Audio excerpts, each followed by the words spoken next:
We have a great show lined up for you. I'm your host, Kim Jacobs, better known as the Balance Doctor.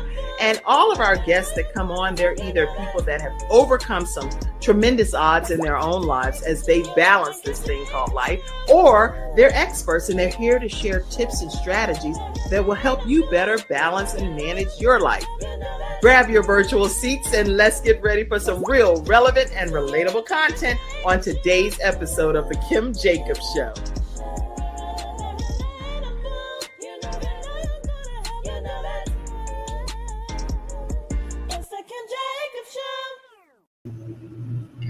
Yes, everybody, it is the Kim Jacobs Show, and we are super thrilled to be here with you today as we bring balance to the world, one household at a time. As you can see, we have a phenomenal lineup of women here. All of y'all are like, y'all ain't playing. Y'all came correct.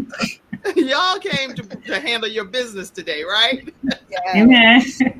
I am so glad that you all are here, and listen, very glad to have you all in the virtual studio audience as well. The only way I can really acknowledge you in the audience is if you type a comment and let me know that you're out there. I try to look at all of the different platforms, but it would be great if you just type a comment or ask any questions throughout today's discussion.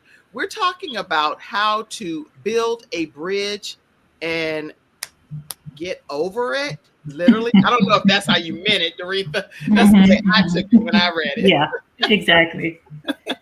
So you are in for a treat because many times there are bridges and obstacles in our way, and we don't really know what to do to get to the other side of that mountain in our lives.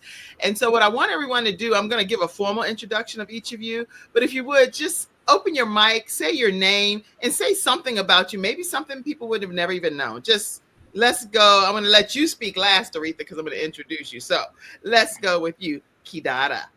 Tell us who you are. Hi, I'm Kidada. You said, what else did you need to know? I'm sorry. Kidada, like, don't be starting with me, girl. Right. I'm Kidada and I'm cute. You see? I know I'm not first. A little bit about myself. You know, I'm going to introduce you, but I just wanted to give you a chance to open your mic and say anything that you wanted to just say say hello to everyone. Hi, I'm Kidada Jones, and I'm just glad to be here. Thank you for having me on the show, Kim. I'm so glad you're here too. Clearly, we're going to have a good time, y'all, okay, as we get into this discussion, because this is a fun group of women too, not all starchy. They're going to be letting their hair down a little bit here.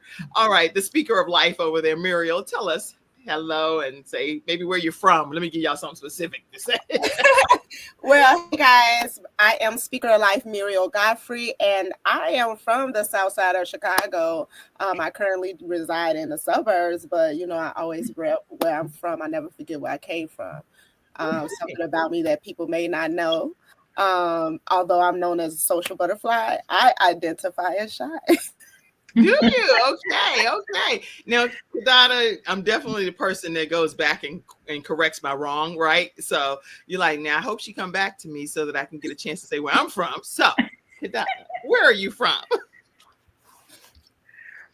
I'm originally from Chicago, but I am streaming live from Michigan, Lansing, Michigan. I was born and raised in Chicago, but I've been here more than half my life. So I'm kind of a Michigander, but I don't want to claim it. You don't want to claim it, right? Fully. Right. But I'm here live in Lansing, Michigan. All right. Sonia, how about you over there with your beautiful glasses on? Tell us who you are. Oh, thank you. Well, my name is Sonia Drago, and I'm often asked about that last name specifically, and it hails from Burkina Faso in West Africa. And although I didn't put that part in the book, that could be an extended story. I could talk about that, later. Well, maybe not in this interview, but I'm writing another book as an extension of this. And so I'll go in details, but I just mention it because people ask me all the time about it. But I'm very happy to be here. I am originally from Chicago and still live here out in the South Burbs. And it's been wonderful to get to know you all. Hold on 1 second. I'm so sorry. Oh, yeah. Take your time. This is about how we balance our lives. So I'll move you from the screen and let you go handle what you need to handle. All right. See that? That's how you do real time stuff right there. All right, Dr. Tamekia, how you doing? I am well. Thank you for having me today. So I grew up on the south side of Chicago as well, Roseland area. I'm currently in the south suburbs. Just fun fact about me, I enjoy working out. I have custody of my 2 siblings and also my 2 children. So last year I had 4 children in high school. So Wait, what did you say you have? What siblings? I missed the word. Custody of my brother and sister, as well as I have 2 children of my own. So last year I had 4 children that were in high school all at the same time. So it's amazing. My whole head is not gray. Yeah, I'm like, what? You still have hair? And you 4 in high school? Y'all know. 4 in high school. That alone that should be a Guinness Book of World Records type of yes. 2 girls and 2 boys. Oh, the trouble on both sides. That sounds like another book. Yes. It does, Doreetha. That's a different story. And it sounds like a lot of things that I definitely want you to come back on the show. All of you all are welcome to come back individually and tell your own real backstory and life story for your full hour interview with me. That is definitely a topic too for balancing our lives. How do you balance managing your siblings that you're now the parent of? Yes. All right. Technically speaking, or acting parent. It's a whole thing. So we definitely need to talk more. All right. Patience, talk to us over there with the brick wall behind you. Hi. My name is Patience and I'm 28. And I've been writing my whole life. And so this was kind of like my first step towards writing with purpose in a way. Like I've always written, but it was mainly for myself. And so now I'm learning to take that testimony and like give it to other people. And so this is a cool experience, and just excited to be here with the ladies. Well, y'all are saying y'all already dropping some serious nuggets, even in what you're saying. You talking about some writing with purpose.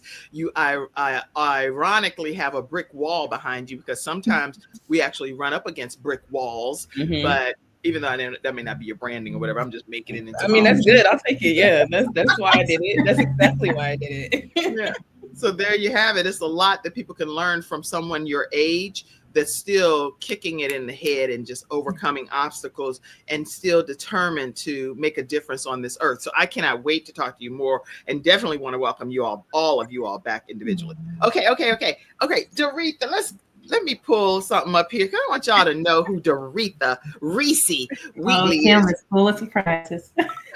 And Doreetha, I'm gonna give you a chance to talk, but I want to go ahead and introduce everybody to you. You are multifaceted. Chicago. Let me pull you over here to the side. This woman right here, y'all. This is Reese. And she is a business owner, fashion designer who leverages her spirituality, transparency, and creativity to inspire and uplift others. Since being compelled to write a poem, oh man, I ain't gonna say that. I'm gonna let her talk about that. But she was recognized for her God-given gift for writing at an early age. And later she has some specific works that pertain to something that a lot of couples face. So we're going to learn more about how she's touched countless lives around the globe. So I am so excited to have this Amazon bestselling author status in 5 categories through her collaboration with 20 other authors in multiple anthologies that she's written. She has the Entrepreneurial Hub, and she has a motto that all of us want to learn to live by. Welcome, Doreetha Wheatley. How are you? Hey. So tell us about you, a fun fact, because we didn't get to hear that, and where you're from. And then I have some questions for you. Look, we all from South Side of Chicago originally, right? I grew up in the Inglewood community, and I've lived South Side, West Side, East Side of Chicago, but my roots are in the South Side, and I currently am in the South suburbs. So I don't know. I think you just want that connect to that South. But of course, yes, I am. This is my 3rd book, 2 anthologies, and then my first book that Kim mentioned, The 12 Steps to Recovery from Infidelity. That was my first write that I actually wrote from a place of pain and healing. Like I literally wrote the first chapter while I was crying. And so from there, I mean, I already knew that that's what I was called, but being a dressmaker and that being a way that I make my money, I was always torn between my gift and my call. And so I decided to trust. I did have trust issues. I had decided to trust God with this process. And I took a leap of faith, and these wonderful women decided to trust me and join me. And now we're here on the Kim Jacobs Show talking about how to build a bridge and get over it. That is so everything. What when you talk about the 12 steps to infidelity, I know that's not this particular book, and you were in the midst of that particular pain. What advice would you give women that are living in that current state and really don't know how to build that bridge and even get over it? The first step to recovery is admitting that there's a problem. Okay. Chapter 1 was the problem wasn't him, it was me. Why did I stay? Why was I in a relationship with someone that was committing infidelity? He was just being who he was. I was the person that needed to change because I knew better, and I knew that's what I didn't want. So I had to make changes, and it began with me not thinking that I can control the person or the situation per se, but control how I handle it. And so I would say, stop trying to control people and work on you. And so that's what I had to do. That you are, girl. Okay. Did anybody else just feel like that was a drop the mic moment? Right? Yes. I promise. I've heard so much about divorce. I've watched videos because I've gone through a divorce after 28 years of marriage, being together for 34. That was traumatizing to me, to say the least. Okay. So when I did all of this research, been through counseling and things, Doreetha, let me put myself here, because I want you to have this comment. Oh, okay, let me put myself. I don't normally put myself over here. I always put my guest. But what Doreetha Reese Wheatley just said is something that I have not heard any other people say ever. I mean, I've heard a lot of stuff, and I read the Word of God, and I ain't saying what you're saying is better than the Word of God. I ain't saying. I'm just saying. Be careful with that. You definitely have some great counseling tips inside of you. If that's tip number one, I can only imagine what the other 11 tips are. And I pray to God that you'll come back and share some of those tips here on the show for a full hour. You just said, focusing on you, on me, and not worrying about trying to change the other person it's a game changer for people going through divorce. So thank you for that. All right. That's not what this show is about today, y'all.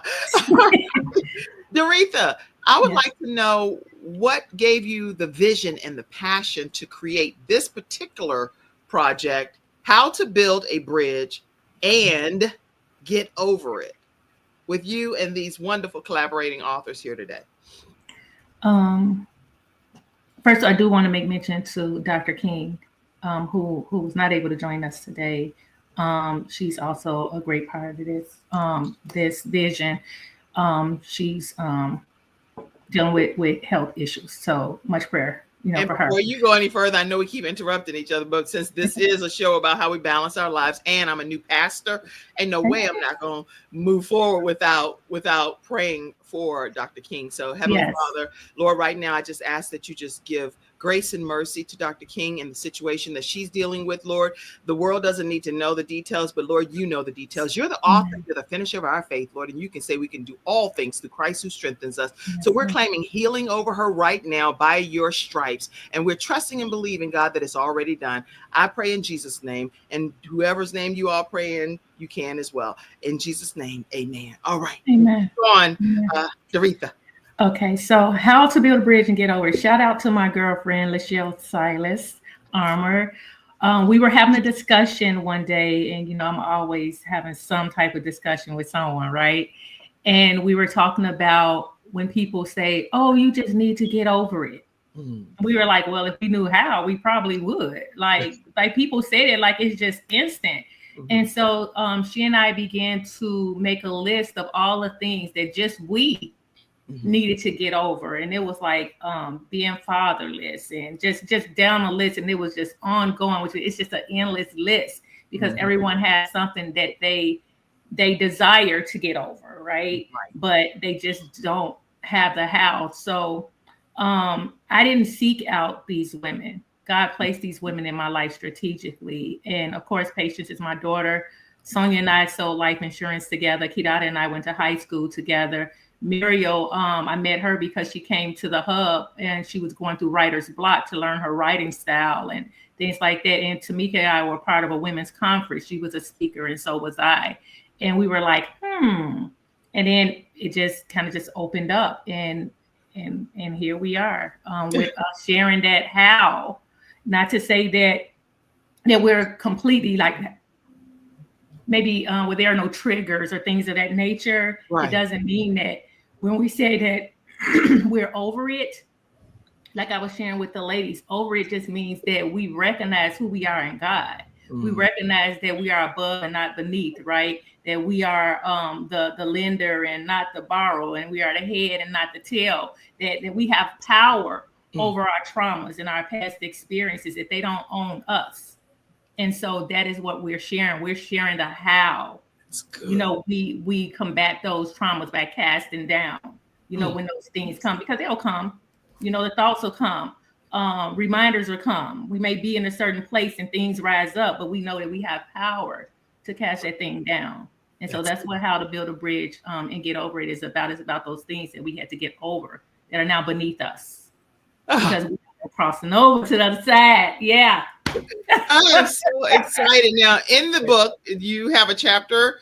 Do you want to say what your chapter is called and what you want readers to walk away knowing? And Kidada, I know I'm calling you out. You're like, girl, don't be calling my name out. That's going to be one of your questions. That's going to be one of the questions for y'all over there. So get your mind right about that too. Come on, Doreetha. What's your chapter title? My chapter is about spiritual adultery. So it's how to build a bridge and get over spiritual adultery.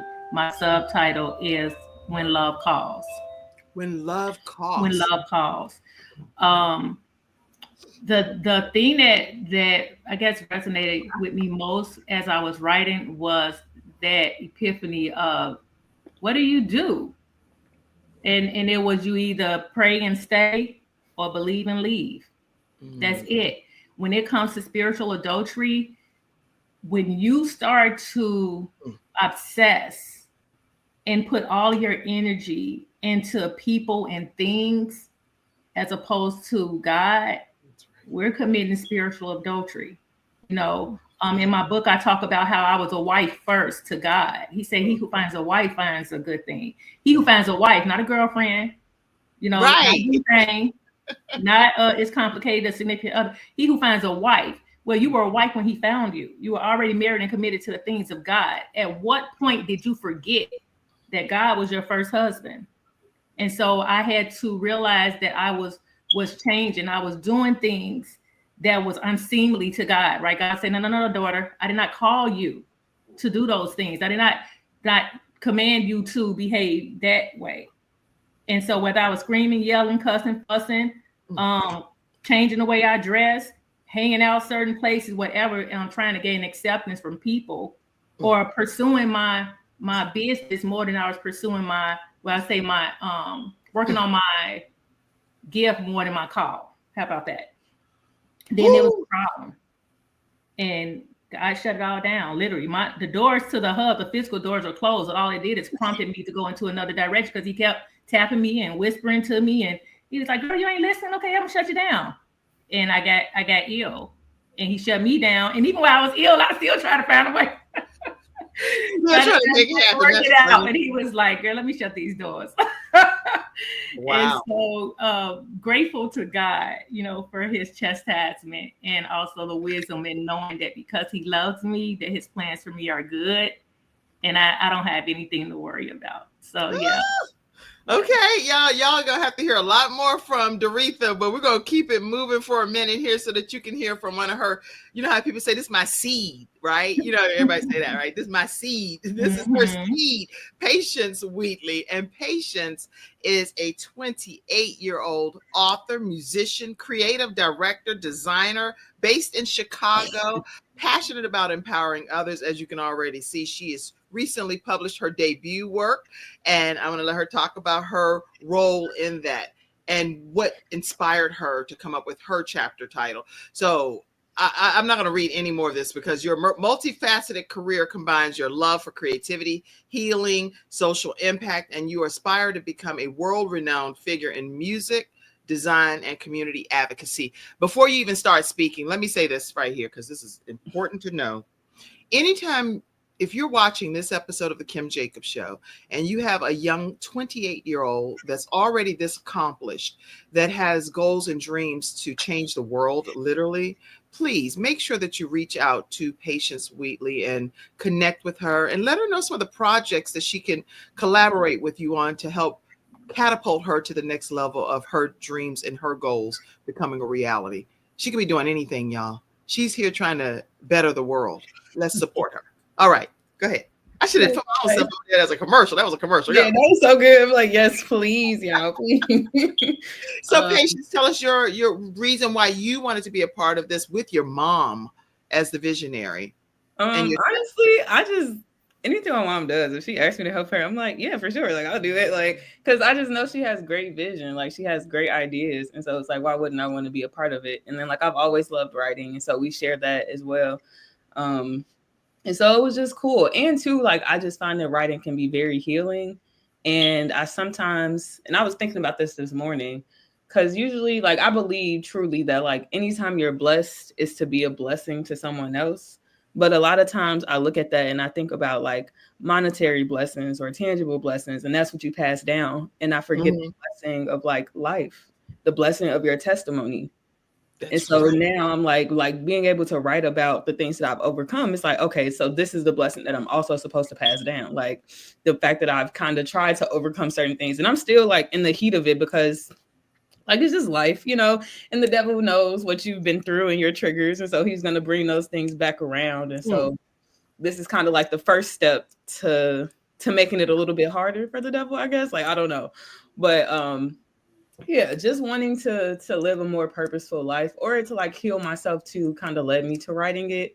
And so my chapter is about how to get over sexual assault and rape. And so like that's definitely a thing that's, you know, a little bit like hard to talk about, or it's something that's only talked about like slightly. Nobody wants to get into detail. Nobody wants to really like say how traumatizing it truly is. It kind of is left at the surface. And so I felt like this was an opportunity to kind of show true vulnerability around it. Like, and so in my chapter, I just described the first time that it happened to me, like in detail, as good as well as I could do it, just so that people can see that like, it's not always going to be in an alley. It's not always going to be like, you know what I mean? Like it's I don't know. I feel like I'm losing my train of thought. No, please, let God just use you. Yeah.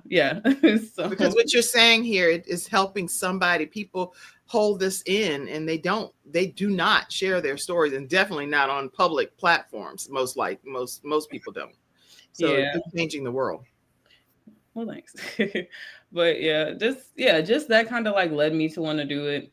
And like, again, I have a good like mom, I have a foundation. And so like in seeing like the privileges that I do have, I would recognize like that the struggles are the things that are probably going to help other people. Like not me talking about like, yeah, my mom's always around, my dad's around, Like I have a lot of privileges. And so through those privileges, I have to like look at the things that I don't have. And those could be like the highlights. And it takes like an amount of like humility to do those things. And I was like, I need to practice more humility, because around the time when I wrote my chapter 2, I kept getting in my head, like, humble yourself before the Lord, humble yourself before the Lord. And so I felt like I had to listen, because I felt like I was kind of putting myself not on a pedestal, but like through, oh my gosh, this brick is going to be a theme, I guess. But through like my life, I've always had like a guard up, because I wanted people to view me in a certain light. Instead of in the light of God, which because I didn't recognize me coming through my traumas, what's the blessing that I was meant to share, you know, like, and I just arrived at that today. So like, that's my chapter, and I'm excited. Wow. You're so okay, because I'm a little bit overwhelmed myself, and just hearing you, I can hear such sincerity and such passion in your voice to try to help other people, really not sugarcoat it, is what I think I'm hearing, but just be raw and candid about, look, this thing happened to me, and this is how it impacted me. Mm-hmm. And whether you like it or you don't like it, this is my real story, my real life. And just to build a bridge and get over it is not that easy to do. But Mm-hmm. what advice, and I don't want you to necessarily share from your chapter perspective, but what advice would you give women or men that are struggling to rebuild their lives after similar types of trauma? So I'll just do like a small part from the chapter, because I kind of put it into bullet points, like the last 4 things, because like these are the steps that I'm currently taking and having to like repractice often when dating people. So it's just 4 steps, well 5. So the first one is like you have to give your no your power. So like in that moment, you probably said no a couple times. It was not respected.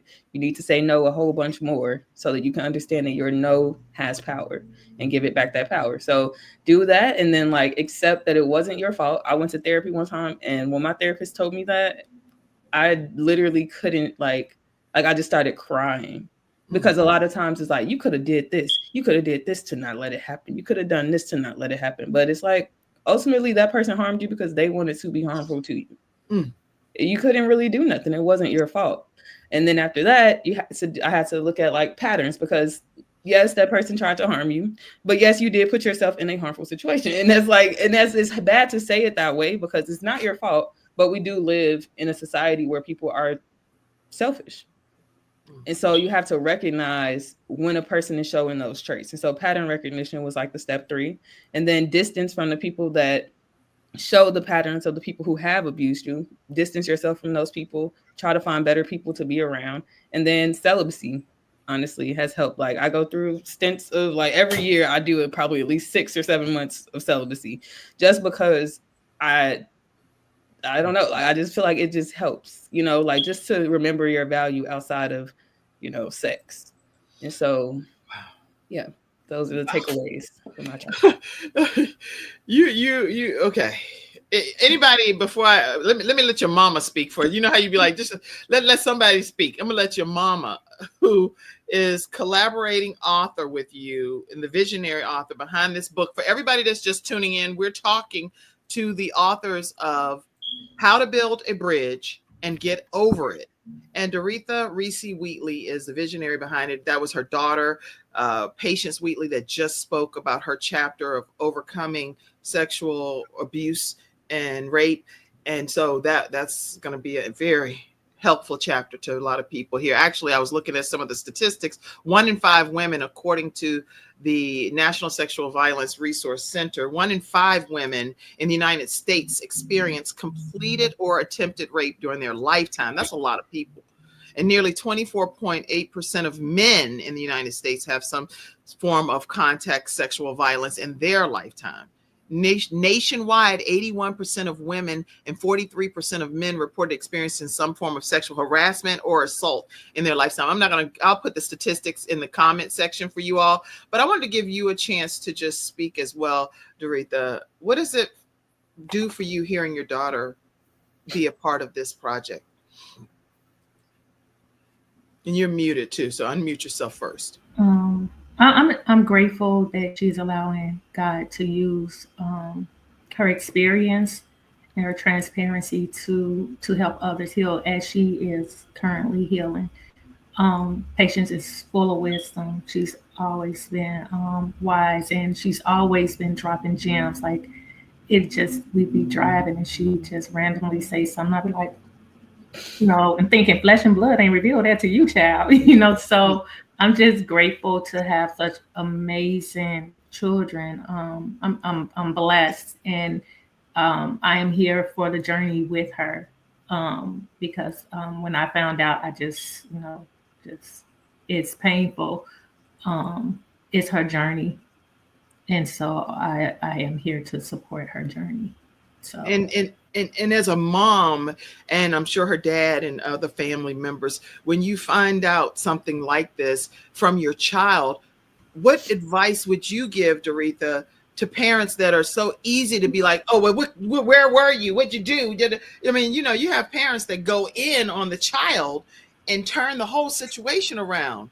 What advice would you give to these parents that are, because this shows about how you balance your life and what you've had to overcome to become who you are today? what advice would you give those parents? Well, first, I'm thinking about the bullet points that Patience just gave, because I too, survivor, not victim, no victim of, rape, molestation, and things were handled different than how I would have. But you can't really, as parents, we don't really have like this book that says this is how you're supposed to deal with this when it arises. I always tell my kids, what do you know? We don't draw feelings, right? We don't draw feelings. What do you know? And if you know your parents love you, you know that even the message is coming from a place of love, even though the delivery may be off. But parents, we have to be reminded that that was not our experience. It was their experience. And we need to first be silent. And we need to ask, are you okay? Are you okay? How can I support you in this? Don't make it about you, the parent. You got to make it about the individual that was harmed.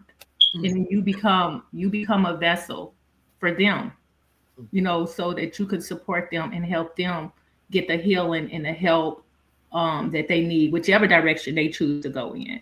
You just have to be supportive. That's so good. That is such great advice. So parents, making sure that you're not just putting the blame on the child, but making sure that you find out how can you support them and help them. And even if you've been in a situation like Doreetha says, she went through something similar, but it was handled very differently. Even if things were handled differently according to what you've experienced, taking the reins and turning those generational issues of how it was previously handled and course correcting it is huge. So I commend you, Doreetha, and I thank you, Patience. Anybody that's experienced sexual assault, the hotline in the United States, again, I know this show airs in 100 countries. So in your own country, identify what the sexual assault hotline is. But here in the United States is 1-800-656-4673. Again, that's 1-800-656-4673. Even if you have to call anonymously and learn what some of the steps and resources are that are available to you, don't miss that opportunity to do so. Tamekia, where are you over there? Tamekia, let me see. Tamekia, I am going to put you front and center. Oh, this is kind of like a heavy show a little bit, because this is a lot. And wow, y'all are all experts in your own right. Okay. Wow. Yes. So Tamekia, let me tell them who you are first. Dr. Tamekia Smith is a seasoned healthcare professional, accomplished educator, author, and a motivational speaker. As you can see, she already ready to go with a passion for teaching and inspiring growth. She recently contributed to this particular anthology, and I'm going to let her talk about what her specific role is in this anthology, but she's also the founder of Phoenix Rising P.P.D. LLC, and a personal and professional development consulting company that's dedicated to helping people rebuild, restore, and recreate their lives. I'm so glad you're here today. And so talk to us about your chapter, Dr. Tamekia. Thank you. My chapter is how to build a bridge to get over unforgiveness, releasing the pain so that you can love again. Many of us struggle with unforgiveness in our lives, not just unforgiveness of others, but sometimes unforgiveness of ourselves. And when we're dealing with unforgiveness, many times, I know all of us have probably heard, oh, you have to forgive, and it's not forgiveness of the other person. For the other person, you're forgiven because it's for you.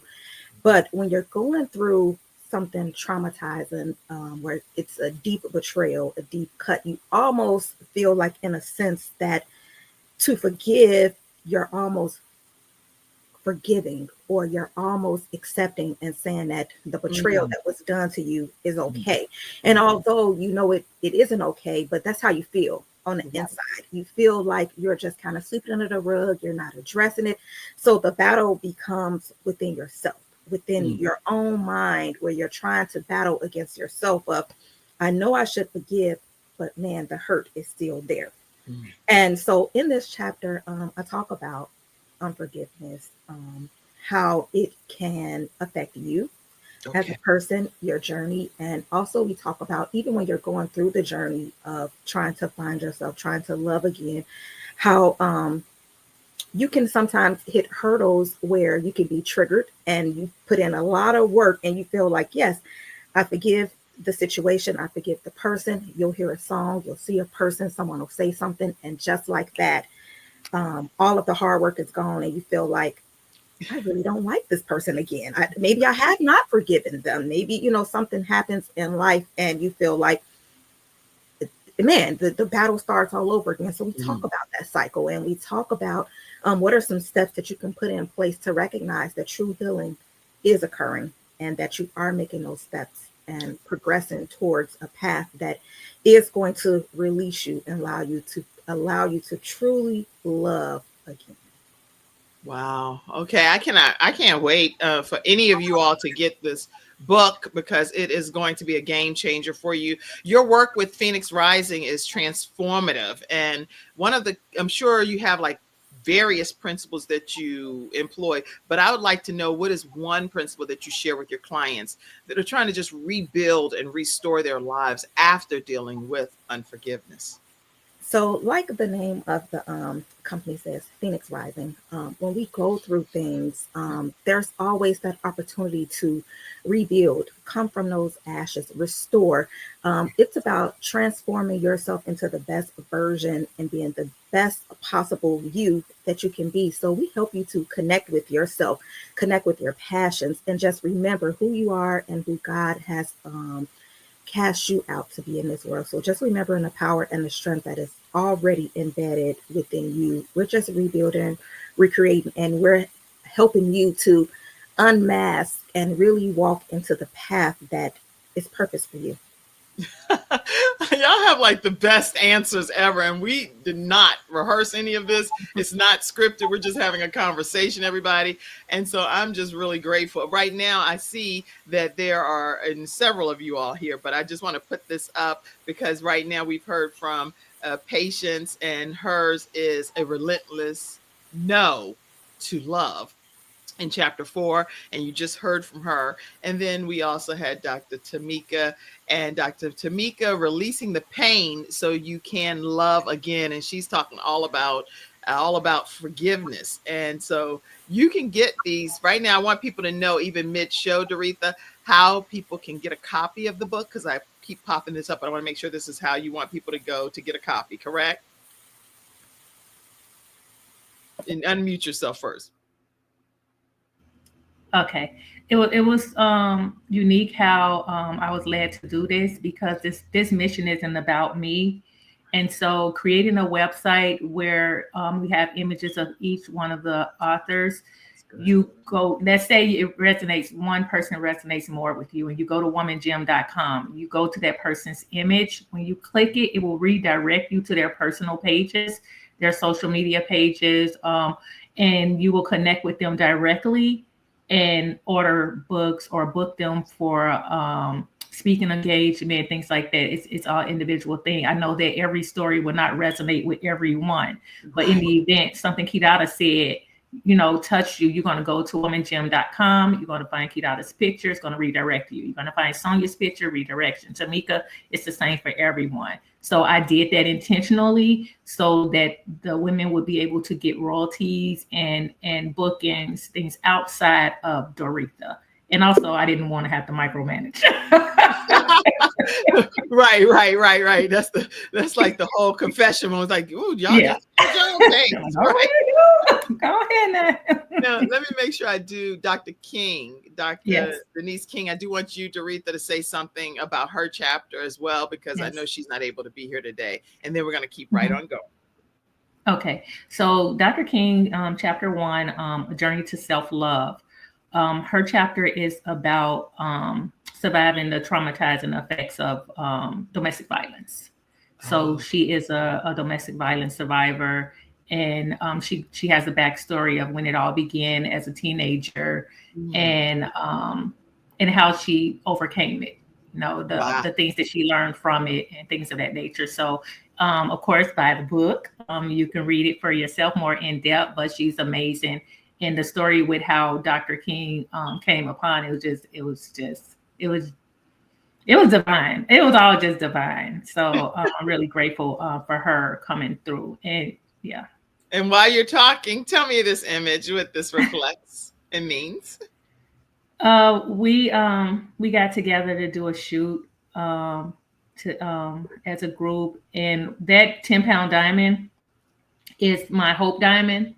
And Woman Gym is something that I started, I think like early 2000s, and it's a sisterhood, and it started with a little, like a diamond, like a little like a pendant, and it looked like a teardrop, because when I would see women, I was making necklaces, and I would give them the teardrop because they were at a stage in their life where they were crying, and I just wanted to give them something that said, it's okay, your tears are being collected to form something beautiful. And from there, I ended up buying what they call the Shannon Crystal. Shannon Crystal was a paperweight, like it actually was a napkin holder that I was buying for Bed Bath & Beyond for $20. And it was like, it came in a big velvet box, and you open it up and it was like a giant engagement ring. And I was like, oh my God. And so I started buying them and just keep them on hand. And when I would see women and whoever I was led to give them to, and those were the women who needed to learn how to love themselves, that were maybe struggling with self-worth and things like that, I said, you know what, I got something for you. And then I would go and get a Shannon Crystal, and then I would give it to them.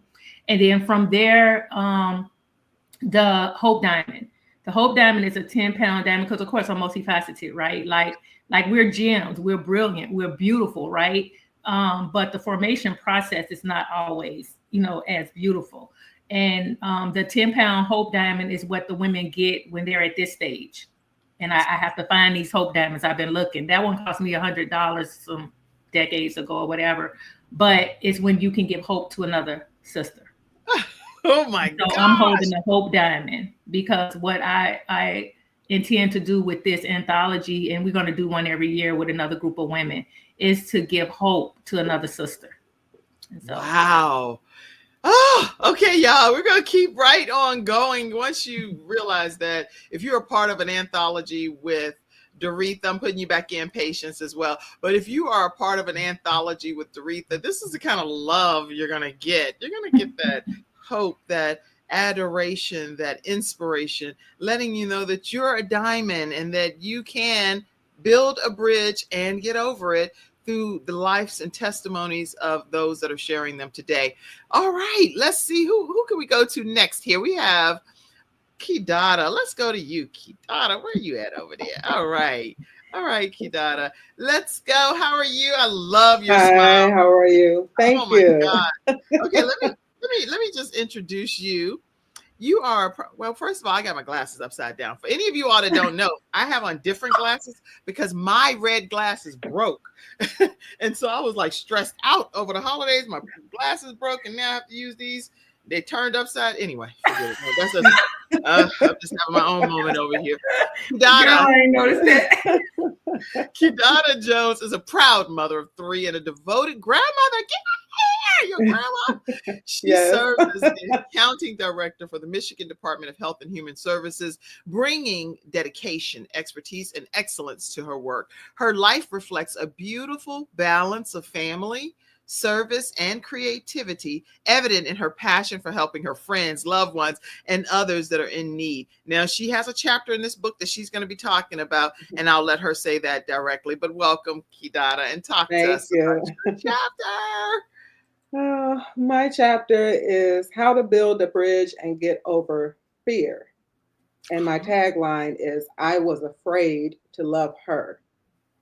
I feel so like I'm touched right now. Even every time we would get together about this book, like I'm the crybaby of the group. So I would literally be in tears just listening to the taglines to everyone's story, and then just kind of how everything is coming together. It was like, wow, like how all the different chapters and stories just come together in this book. I applaud Reese and and especially God, because I felt like this was God touched, God given, and for us to share our testimonies and, like you said, just encourage other women and let other women know that you can get through it, you can get over it. I get overwhelmed a lot. But cool. My story, I mostly want women to know, with my story, like a lot of people said before me, you have this fear of, you're going through your day to day, you're a wife, you're a mother, you're trying to just take care of everyone else, and you may forget yourself. A lot of us, I think, that's kind of what happens. We forget ourselves in trying to be that nurturer and be that wife and everything else. And so it's, encouraging others to let them know, you can take that step and set your boundaries and, make sure you love yourself and take care of yourself enough to know that you're worthy. So that's the main thing that I wanted to convey in my story. I actually give honors and, give it up to my family and friends. There were people in my life. I wrote this story. I told Reese it was more therapeutic for me. I was actually in the midst of a divorce at the time I was writing this. I had been with my husband 31 years. From the age of 16, I was with him. And so I was writing this in the midst of, and so it was very therapeutic for me. And I'm like, Reese, I don't want to be, and all this stuff you're trying to push me in. And I just wanted to, I'm grateful and glad to be a part of it. And she's like, no, you're going to be okay. How you going, do this? No, you'll be okay. We got your back, sis. And so here I am today. And that's why I said, like, still just the fear of, no, I didn't want to be out there. I just want to, I'm grateful to be a part of it. But I'm glad that she encouraged me. I'm honored to be a part of this project. It's been a long time coming. So, and I give honors, like I said, I had a friend of mine, she was like, you have a testimony. That's and right. You really need to get out there and share it with others. You have a testimony. My friend Trina Lewis. And she was like, shout out to you, Trina. Shout out to Trina. And so she encouraged me to go ahead and tell my story. So that's where I am today. I'm so proud of you. And then when you think about the fact that you admitted, I have had some fears of my own. What is like a step that you took to overcome your own fear? At least give us one step that you personally implemented to overcome your own fear. And what would you advise other people to do to take that first step, whatever that first step may be? It's just taking that step out on faith. You know who has you. You know the one that made you and created you. So you know that he got you. When you take that step out, that's just like I mentioned in my chapter. What if you do succeed? What if everyone is afraid? Like I'm afraid of public speaking. You probably wouldn't know that. But that, I had being an accounting director, I had to be in conferences and be in front of people. And, so it's kind of how God will push you out, out of your comfort zone and be like, I know I need you to be bold and courageous and get out there and see what happens. Let your light shine. You know what I'm saying? So many times, again, with my book, you dim your light, for other people to be able to shine. And that's not what should happen. You should also let your light shine. So you better believe what I would say. You know what? Can I just share real quick that? Please. When Kidada was writing her chapters about getting over fear, but I told her that everything I see is about courage. And so it's about being courageous and taking that leap of faith. And I'm so glad that you chose to take that leap with us. Thank you.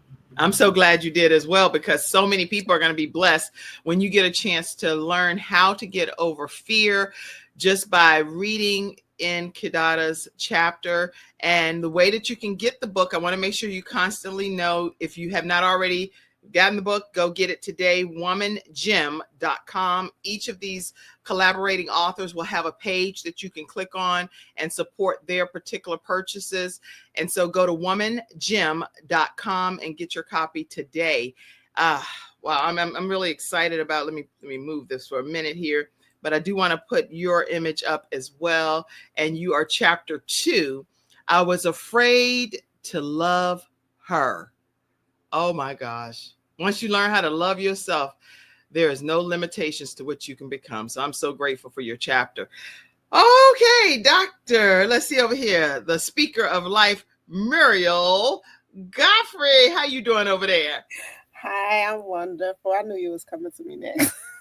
Y'all have the best smiles, and you can just feel your spirit. Let me before I even go back to you, when you were talking about letting your light shine. As a new pastor recently, I did a message, and I was talking about letting your light shine, and I gave everybody in the service a light, a tea light, and I said, listen, we should be like cities that sit on a hill, and people often wonder, and they're like, what in the world is happening up there?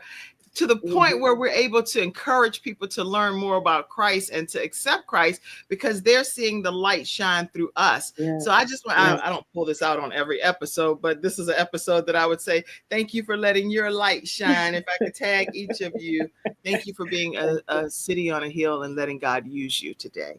All right. Let's see. Let's go to Muriel Godfrey. And sometimes when I have this many guests on, we do go a few minutes beyond 12. So don't touch that dial. Well, don't touch it, y'all. We got another one coming up right after her too. Now, this is Dr. Muriel Godfrey. She's an author, speaker, leader, and dedicated to inspiring others through her personal testimony and her faith-filled journey. She's a wife, a mother, and an advocate for healing and self-acceptance. She's passionate about sharing her stories of resilience, transformation, and divine purpose. I'm not going to go through what she's going to talk about because she's going to talk about that in a minute. But through her books, her ministry, and her voice, she encourages individuals to embrace their healing, walk in purpose, and prepare for the overflow of God's promises. Okay, talk to us, Dr. Muriel, with the beautiful smile and spirit. Doctor. Thank you so much for this opportunity. I call this like my Revelations 12 and 11 project. You know what I mean? Because it's like I have overcame, and this is my testimony, and so many times, during the journey, there was the opposition, if you will, that tries to talk you out of it, to try to get you not to go forth so you don't get to the testimony. And I'm just so grateful to be amongst amazing women who are a part of God's kingdom to encourage and push and just be there for each other, right? So I don't forsake the assembling of God's people. So I'm excited to be here. And my chapter was how to build a bridge and get over childhood trauma and healing the little girl to become the better woman. And so in my journey, I my husband and I have a ministry. We have a ministry called Forever Soaring and Elevating. And God gifted this ministry to me. And during that time, I'm just like, I try to, and I apologize to God for this, because I kind of did it like when I came on here and you talked about like not dimming your light, right? And so I said like I'm shy, but people call me a social butterfly, right? That's because I'm comfortable being in the back. I'm comfortable celebrating others, right? But God says, come to the front, let your light shine, because I gave you the light and I gave it to you to shine. So when we're not in our proper position, it can not only be brutal for us, but those who are supposed to be connected to us. So in that journey, I had to learn how to be this woman that God was saying that I am. And so during that journey, I'm like, well, what is it, God? Because I don't see what you see. Help me to see me the way that you see me. Right. And in that journey, I had to realize there was a little girl that needed to be healed. What we go through, we're not battling flesh and blood. You know what I mean? That's These right. are principles and principalities and darkness in high places, and they try to hold things illegally. I had to go back and free that girl. And in that journey, once I did that, it's like God's like, okay, you're not done. There's others, because no one's going to step to the opposition of the enemy like how I will have you come. So I need you to stand 10 toes down on my word, bring my word, drop my word on it, and move the way I have called you to move. And that's a lot for me, right? But I know it has to be done. This is not about me, but it's going to take me, because God's need to empower women. And most women have dealt with some things that are unimaginable. Like, but it started with me. So how do I free me? So in my chapter, healing the healing a little girl to become the better woman. Yes. I have to talk about how I got here, right? We have to understand that the perception of a child is important, right? Because I had the wonderful parents. I have wonderful parents. I had the people around me, but the way I was perceiving the things that were happening and taking them in and allowing certain things were, and it was making me not be able to grow as a woman, because these toxic things that I was holding on to were not, they were not worthy of being held on to. This was not love. This was not who I am. But these are some things that I learned growing up that I saw, right? So that conversation to have with the child is important, right? But even in the journey, I learned that people sometimes write off children, right? No.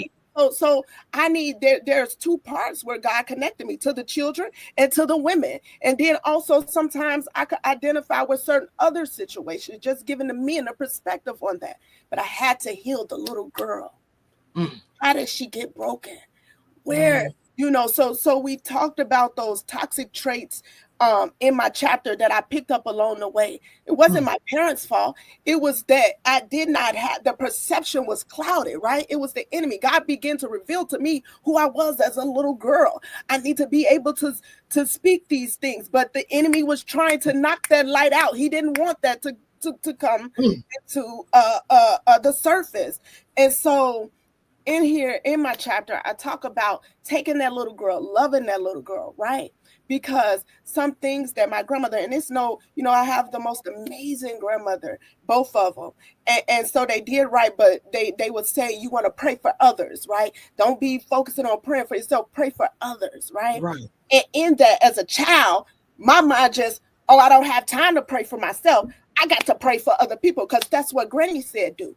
No, it starts with you praying for you, but you don't have to focus there. In my growing up, I was bullied 1st through 8th grade. People talked about me. The children talked about me. I wasn't good enough. I never came home and brought that to my parents, because I felt like my parents had enough to focus on. They were trying to raise these kids, and they were doing things within their marriage. But however, what I was going through was important, but I suffered in silence. And I took that and said, it's okay, it's okay. And I kept sweeping it under the rug. And then I found myself as a woman with a child, now dealing with a narcissistic individual, right? There it is. I'm taking these attacks, but because I learned to sweep them under the rug as a child, I swept them under the rug.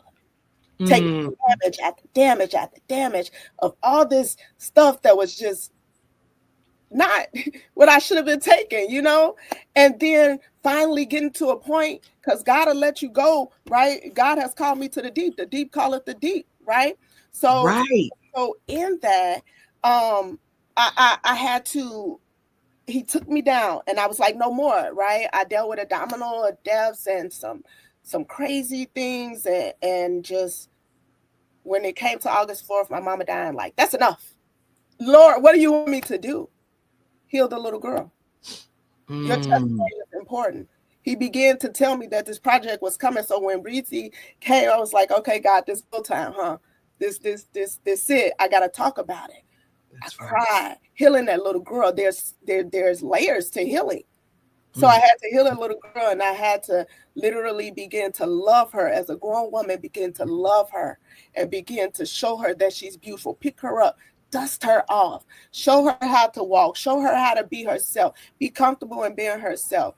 And as I did that, I also had to go back, heal the children, because they were in that fight with me. What are their perspective? Teach them how to be, because let me tell you, how does it go? You can't be live and give birth to nothing that doesn't have life. That's right. They carry the same light. I got to show them how to take care of their life, cultivate their life, but I can't do it if I'm bleeding all over people. My goodness, girl, so you shy. You ain't got that name shit, but I don't know where the shy. Well. Girl, playing with me. You preaching over here. You preaching. All right. Well, I have to get myself together, and so I thank God, because from that He's birthed so many things that's taken off. is taken off and everybody connected to me wins. And that's all that I wanted as the little girl, that caused me to reach out and want to love on people that didn't want to be loved or do those things, because I just wanted us all to win. I want to love on us all because that's all I wanted. But God wanted to let me know it was in me to, greater is he that's in me than that's in the world. Love yourself first. That's and right. Then you could show others how to come out of those dark places, dust themselves off. Then begin to love on yourself, because here it is. What didn't kill you, God has made you a cure for. And along my journey, I got that from a prophet, a great prophet that spoke. And when I was just down, I was like, dang, why? What is this? And when she said those words, what didn't kill you, God made you a cure for, it empowered my mission. It helped me to be able to shed the tears. This is a part of the process, you know, and go through and get to becoming the better woman, because many of the women that I met throughout my journey, they're not mean, they're not nasty, they're not, you know, women could get along, but a lot of them are hurt. That's a lot of them have been betrayed. A lot of them, and we overcome by coming together, saying, hey, sis, you get out of that. Come on, let me pull you out. Come on, or let me introduce you to somebody else, right? Yes. So let me put your chapter back up here again. Tell everybody the name of your chapter one more time, and girl, put how you can get it. Say it again. Healing the little girl to become a better woman. Yeah, once you can heal that little girl on the inside that may have been traumatized through life's experiences, you can become a better version of who God ultimately still intends to use you to be able to salt this earth. And as I said, letting your light shine. Your light is shining so bright over there, Dr. Muriel. So thank you so much for letting God use you. We cannot get off of this show today without hearing from Sonia. So Sonia, right? Yes. Sonia. And I'm going to make sure I say the name, Waydrago. Waydrago. And it's okay. It's Sonia Waydrago. I respond to who, I know who you're talking to when you call that name. I know what you're saying. So. Waydrago. I'm going to say it right. Because you're not going to be on the Kim Jacobs show and I mispronounce it. Okay, Waydrago. All right. So let me introduce you to Sonia Waydrago. She is a compassionate, evolving individual dedicated to self-discovery and growth. She's a caregiver, a student, a life insurance agent, again, wearing all kinds of hats. She brings empathy, problem-solving skills, encouragement, and positivity to everyone that she meets. And her greatest accomplishment is, I'm gonna let her tell you what her greatest accomplishment is. And then I'm going to also just let you know that she has so many creative pursuits, including writing books, composing songs, and embracing exciting and meaningful projects like the one that she's a part of here, How to Build a Bridge and Get Over It. Sonia, tell us what your greatest accomplishment is first, and then tell us about your chapter in the book. My greatest accomplishment is having produced an awesome daughter. My best friend, my counselor, my assistant, my cheerleader, my support, my caregiver.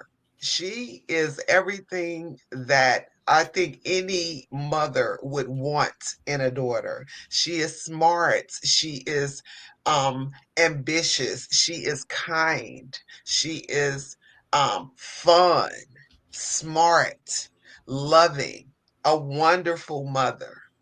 So I thank the Lord so much for her. And I always say to her, because she now is a mother to my 6-year-old granddaughter, I was like, I hope that you experience the wonderful blessings that you have been to me from her. And she already is, but I just want to encourage her. Like, it's hard when they're young, but as they get older, they become your friend. They become, someone that you're proud of. And that's my greatest accomplishment. Oh, I love it. I love it. Now tell us about your chapter in the book and what made you write that chapter. Well, my chapter is How to Build a Bridge and Get Over Self-Abandonment. My tagline is Losing Her, Finding Me. Now, how I came up with that one, and I went through several different ones, and truth be told, I tried to get out of this project. I told Reese, I can't do it. I'm still getting over it. I can't write about this, and I can't write about that. But she encouraged me that we're all still getting over things, and that which I've been able to accomplish, that it'd be worth it to share with other people the steps that I have taken and what did work, and even share what didn't. So I started at the beginning, because when I say self-abandonment, I basically got to a point that I couldn't tell you what I wanted, or, what would be an ideal life for me. I basically conditioned myself to just, be happy and content with the people that I love being happy and content.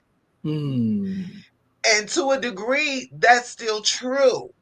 But I learned that they are not the happiest and content they can be if I'm not. That's right. And so I'm the eldest of my parents' children. I'm, so like second mom, and I am home for a lot of people. Right. Not just my daughter. And so me not being okay, made it difficult to, convince them that everything was going to be okay. Because how it's going to be okay and you not okay and you home right. Right. So, wearing so many hats, a mom, a daughter, employer, a girlfriend, a wife, like all the things. I then became involved in a high controlled religious group. Like, unbeknownst to me, it was, culty. I didn't realize that, but they found me when I was basically in need and in search of God. I was looking for him, so to speak. Yes, I had been raised in church. Yes, I knew about God, but I felt like what I had learned didn't make him personal and close. And I was in a state that I needed that. I wanted him to tell me basically why he created me. Right. What was the purpose for that? What do you want me to do? Because what I'm doing ain't getting no real positive results. I'm getting results, but not the ones I want. Right. So, on a quest to get closer to God, I, basically became enthralled in a situation that totally just changed my entire life. And getting out of that was even more devastating. So, bottom line is, I found that all throughout my life, the standards and expectations and things that I went for or hoped to do really weren't about what I actually wanted to do. It was to please my parents, to please my teachers, to please my man, et cetera, et cetera. That's good. So I would say at this point, the most important thing in not losing yourself is to continue to choose yourself. And I know it sounds, it's easier said than done. But when you abandon that which God designed you to be, and you may not feel like you're abandoning yourself, but we do, taking on all those roles. But when you do that, what you're saying is what he gave you is not sufficient for you to function and manifest. And as everyone talked about, letting your light shine. That's what he gave it to you for. That's right. So yeah, that's my chapter. That girl, that's your chapter. What a way to come to close on today's episode. You just brought everything so home. If you do not take care of you, you can't be this wonderful caregiver and this person that's taking care of everyone else. And the question that I did have for you is that how has you being this caregiver that you really are, everybody's leaning on, the weight of the world's on your shoulders, how has that helped shape your overall perspective in life and your purpose? And just in a nutshell, if you could tell us that, please. Well, it shaped it in that I know that that's one of my gifts. That's something that the Lord gave me. People come to me because I can help relieve suffering, because that's what one of the gifts the Lord gave me. However, that doesn't mean that make sure, like, I put my own suffering to the side to help you. Like, Right. it's a time and place for everything, but to still remember myself, even in the midst of taking care of this person, that person, whatever is happening. Sonia, did you eat today? Hello. Did you shower? Because it's so easy to not do those things, because whatever is happening is more important than than me, basically. So I would say take micro steps to take care of you, even in the midst of whatever is happening. Just think about yourself. That one little thing. Oh, just make sure you eat some fruit today, or it matters, and it helps you to keep doing it. And the more you do it, the more you want to do it, because you need to take care of you.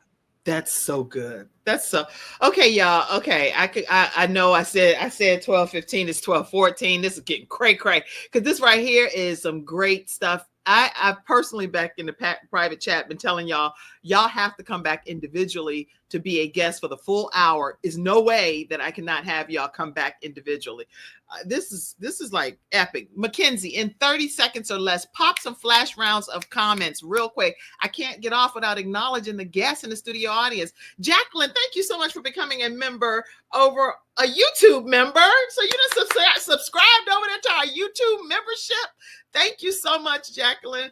All right. Athena, our sunshine expert. We have Freestyle Friday experts here on the Kim Jacobs Show. If y'all have not met the sunshine expert, you are missing something. She said, praise God for your testimony, ladies. Thank you, sunshine expert, for being here today. Who else? I see you, Tammy. I see you, Eric. I see Pastor Eric Johnson. I see you and love you so much. And he's a pastor in the Pittsburgh, Pennsylvania area. Oh my goodness. My mom said, Kim, I need that book. We know, Mom. I know I got to get you a copy of the book and get mine, because she marks in hers and uses a journal and take notes. Jab says, love it. Okay, y'all. I need my glass. Y'all, somebody gonna bless me with some red glass. I ain't gonna lie to you. Some that work. Love it. Such a blessing to see great projects come together to help others. All right. Thank you so much. Jacqueline said, this is awesome. Thank you, Jacqueline Battle. Also, everybody that has not taken the opportunity today to donate to the Kim Jacobs Show. The way that the Kim Jacobs Show works is we literally only get the opportunity to come into your household. And I'm going to put it up here on a static image for a minute.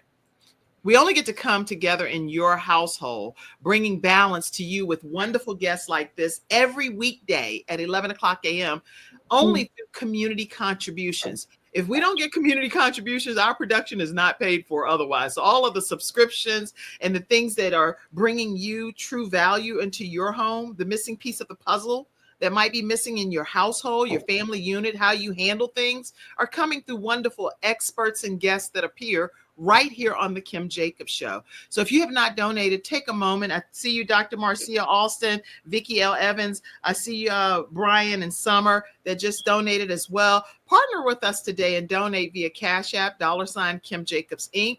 PayPal, you can go to paypal.me/Kim Jacobs Inc. Venmo is at the Kim Jacobs Show. And then Zelle is 704-962-7161. Or you can become a member of one of our membership programs, as Jacqueline did today. And we do behind the scenes stuff that we don't put on. So I'm backstage asking people questions like, yo, what should I do? I need help too. So join these membership programs that we have. Thank you all for everything that you've done. I do have a quick closing comment from each of you. And Doreetha, you're going to be the last closing comment. Patient, let's go. Share your closing comment for today. I just want to say thanks. Like, I'm glad that everybody made it here today, even through all of the trials and the devil trying to stop us. We all still made it. We got it out of the way. And I know that God will bless our obedience. And so I'm grateful. Thank you. Thank you. Come on, Sonia, give us a closing comment. I just want to say to you and to everyone that's listening, it's been such a pleasure to be here, with you. And like Patience said, yeah, it was a lot to even get here, but we're all glad. And we hope that this book bless you as it has blessed us in creating it and sharing it with you. Absolutely. Dr. Muriel, give us a closing comment. Thank you. A resounding thank you, first of all. My comment is that no matter where you are in your healing journey, you are worth the healing. Continue to go forth and remember that those who wait on the Lord, He shall renew our strength and we shall mount up like eagles. Amen. Woo-hoo! All right. Come on. Is it Dr. Tamekia? Give us your closing comment. Thank you for this opportunity. And I truly hope that this book is a blessing to each and every one of you. And I hope that it uplifts, inspires, and truly helps you to conquer your fears and become the best version of yourselves. Thank you. Absolutely. And you're going to close the show out, Doreetha, but I do want to give everybody one more chance. If you do not have a copy of How to Build a Bridge and Get Over It, for real, like getting to the other side of the bridge, you want to go to womangym.com. I have a lot of podcast listeners on iHeartRadio and Spotify and Amazon Music and different things. It's womangym.com. Womangym.com. You're going to be able to get a book from any of these authors. They'll sign the copy and send it to you, whether it's Dr. King. I don't have it in order, but I see Patience here, and I see Dr. Tamekia. I see Kidada, and I didn't put yours up, Doreetha, because I put that other image of you up, but I have Dr. Muriel, and then I also have Sonia as well. And then the main visionary behind this entire project is Dr. Doreetha Reese. Doctor? Ooh, okay, I claim that. I'm claiming it. You got Kidada didn't give her closing remark. You ain't getting out of that. Kidada didn't give her closing remark. Real quick. Oh, yeah, please. Where's Kidada? Girl, I'm glad you said that. I would have been so hurt. You know what? I'd been backstage crying if I did that. You know what? That is tremendous leadership. Oh, no. Thank you. Thank you. Kidada, Real quick, I know you were trying to wrap up the show. No, thank you, Kim, for having me here. I'm just proud and honored to be a blessing and a vessel for the book, and I appreciate you guys having me on the show. Thank you. And give us a closing comment too, because I want it to be one from you, because you talked about that fear. We got to get a closing comment about fear. Tell us. Just know that, with faith and with God, you can conquer, and just be courageous and just be willing to step out on faith. Thank you. Did I forget anybody else? I don't want to forget anybody, because y'all are unforgettable. So it's not, trust me, it definitely is not that I'm intending to do that. Okay. Anybody else that I missed? All right. Come on, Doreetha, close us out. Just so grateful for your spirit and for your obedience, Kim, that allowed us to be a part of this wonderful show. Grateful to all of the ladies that journeyed with me with this anthology. And I just pray that everyone who is listening actually got some gems, and that they would support each and every individual that is involved in this project by going to womangym.com, clicking their image, and showing your support by purchasing a book or booking them for speaking engagement. Oh, yeah, I love y'all. I love y'all on the panel. I love you in the studio audience. Love you, Mackenzie, backstage. Thank you for showing Thanks, up. Mackenzie. Yes, you did that, girl. You did that. All right, everybody. Love you all. See you to Monday through Friday, 11 o'clock a.m. Eastern Standard Time. Go get your book, Womangym.com. Thank you for tuning in to today's episode of The Kim Jacobs Show, and for being in the virtual studio audience. Your presence truly does make a difference, and I look forward to you bringing your friends and family to join you in the virtual studio audience Monday through Friday at 11 o'clock a.m. Eastern Standard Time.